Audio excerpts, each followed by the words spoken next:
আমি শুভেন্দু অধিকারী ঈশ্বরের নামে শপথ করিতেছি যে বিধি দ্বারা স্থাপিত ভারতের সংবিধানের প্রতি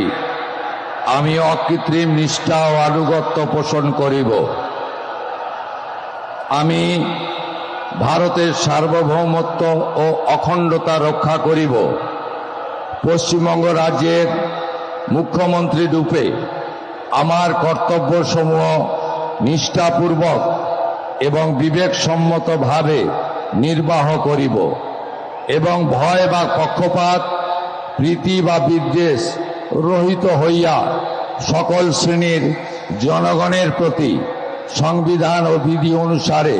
ন্যায় আচরণ করিব। পশ্চিমবঙ্গ রাজ্যের মুখ্যমন্ত্রী রূপে যে কোনো বিষয় যাহা আমার বিবেচনার জন্য আনীত হইবে বা আমি জ্ঞাত হইব, তাহা মুখ্যমন্ত্রী রূপে আমার কর্তব্যসমূহের যথাযথ নির্বাহের জন্য যেরূপ আবশ্যক হইতে পারে তদ্গতিকে আমি প্রত্যক্ষ বা পরোক্ষভাবে কোনো ব্যক্তি বা ব্যক্তিগণের নিকট জ্ঞাপন করিব না বা প্রকাশ করিব